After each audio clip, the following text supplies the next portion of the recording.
Okay, so this is a video on the second part of, or the second video to finish off the 2000 cash budgeting question. The highlighted material on the screen is what we did in the first video. We worked out the sales, the purchases, wages, rates, rent, computer, and machinery purchase. Now, this question is a little bit trickier in the finishing off here because of the following sentences from your question. So I'm reading paragraph number um, I'm reading paragraph number sorry, 3 and 4 here. And paragraph number 3 and 4 is going to say, paragraph 3 says, O'Rourke wishes to keep a balance of at least 4,000 at the end of each month. So therefore, in order to do that, he wants to have at least a closing cash of 4,000 euro at the end of each month. He's going to have to do some borrowing because here you can see, and I'm going to highlight this figure here for you. You can see down here at the moment his closing cash is 22,400. Now he does have, in fairness, he does have opening cash from the start of the question of 1,300. So if you put that in, that actually brings his deficit down to 21,100. But he wants to have at least 4,000 at the end of each month. Now, the second paragraph is also really important. It says all borrowings are in multiples of £1,000 and the interest is charged at 12% per annum. Let's worry about the interest at a slightly later stage. But how much should this bank loan be? So therefore, how much does he have to borrow in here to turn this minus 21 into a plus 4? So minus 21 plus 4. If you add that on your calculator, minus 21, 100 actually, plus 4,000.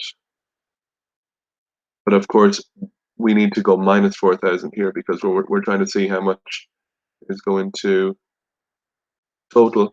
The total there is minus 25,100 or 25,100. But he can't borrow 25,100 because he needs to borrow in even thousands. So therefore, he has to go up to the next even thousand, which is 26,000. And when he borrows that, then he has a closing cash of 4,900, which is 900 more than he needs, but it's the closest we can get by putting that 26,000 in there, that bank loan. Now we can bring this closing cash up to here like we normally do, and that's 4,900 up there.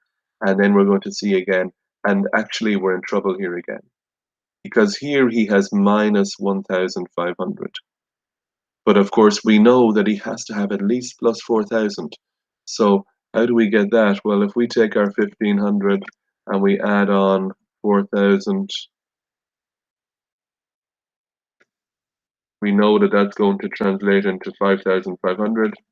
So he needs to borrow, actually, he needs to borrow another 6,000 in here. Borrowings have to be in even thousands.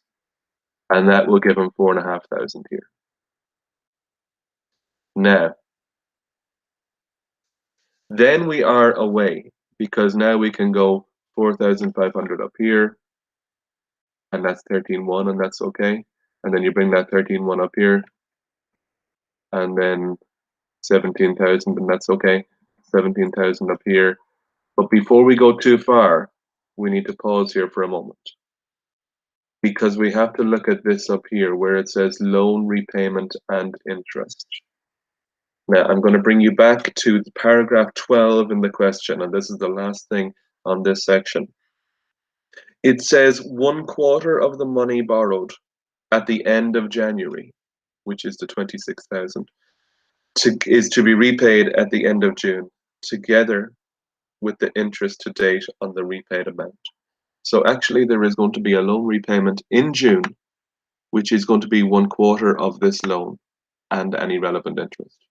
Now, how much is 1/4 of that loan? Well, 26,000 divided by 4 is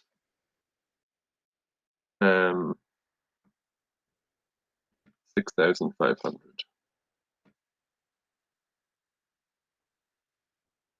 but then you have to pay interest on that. So you have to also multiply that by 12%,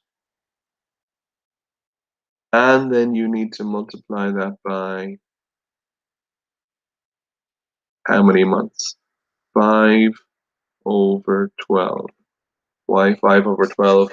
That is not counting January, because we borrowed the money at the end of January, but that is counting February, March, April, May, and June. So 26,000 divided by 4 to give you 6,500, multiply that by 12% to get your full year's interest. But of course, we're only looking for 5 months, so divide by 12, multiply by 5, and that's going to be 325. The amount that has to be paid in here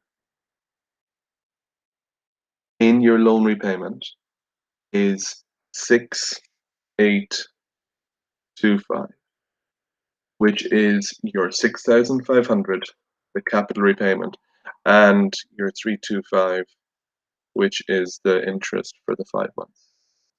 When you put that in, then you can go back down and finish this actual up and down process. So now we can go 18,6 here like we were doing, and that's going to give you 9,375. And why is this not 9,375 over here? Well, remember, we did not put in here. We should have put in, see this 1,300 opening cash? We should have included that 1,300 in there as well. And then that's 9,375 in both places. That is a little bit tricky, and you'll need to practice that also in the 2002 question, but that's how you do that loan. Now going forward to the part B, some of these numbers are going to be easy to get, some not as easy.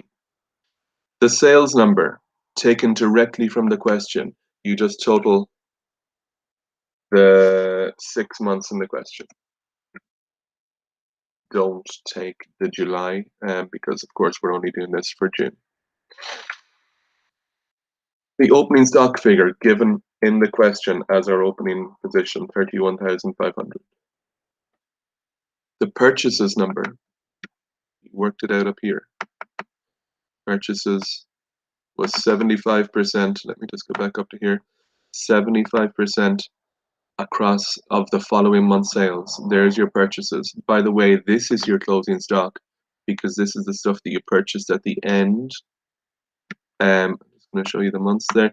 You purchased this at the end of June, but you have it in stock at the end of June. You're not going to sell that until July. So there's your purchases and your closing stock in this situation. So there's your purchases, cost of goods available for sale. There's your closing stock, which you subtract. That gives you your gross profit. Now, wages. Well, the wages,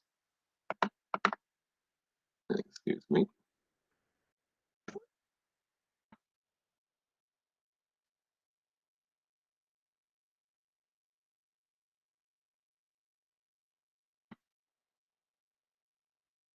The wages and the rent are both given to you in the question. Let's go back up to here to see that.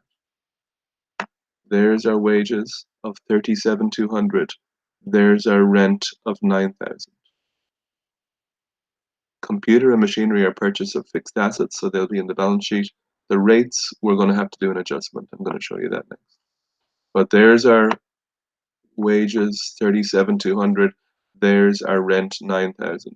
Now here's rates. And now, rates, we paid 800 for rates. But we did have an amount prepaid at the start of the year, which you need to add on, given in the question, 300. And we must have had an amount prepaid at the end of the year, which we're going to subtract. Why? Because if you read the rates sentence again for a moment, it says that rates were for 6 months from the 1st of April. Now, we're only doing up until the end of June, so therefore April, May, June, 3 months of that are for this time period, and the other 3 months, or the other half of the 800, is actually prepaid forward. So therefore, that is how you get that 700. You take away an amount prepaid. At the end of the year, you add on what is prepaid at the start. The machinery depreciation, well, it tells you the machine was bought for €8,000 on February the 1st, and it says depreciation is 15%. So therefore, you multiply your 8,000 by 15%. But of course, then you have to multiply that by 5/12, because that depreciation is only for the months of February, March, April, May, and June. 5 of those months, not the full year. Computer depreciation is the exact same. Computer depreciation, well, we bought a computer for 1,600, and you multiply that by 25%. But then we only had that computer for, let me just check that date now. We bought the computer on the 1st of March, so therefore we had it for March, April, May, and June. So you multiply that by 4/12, and it will give you 133. There's actually a recurring 3 there, but we can just round down to 133. And then the interest. Now here the interest is interesting. We have 2 loans. I'm just going to go back up to here for a moment. Do you see how we borrowed 2,600 on the first day of February and 6,000 on the first day of March?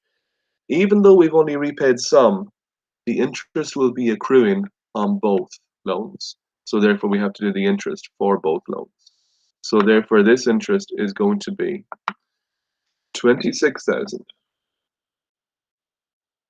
by 12%. That's our borrowing rate.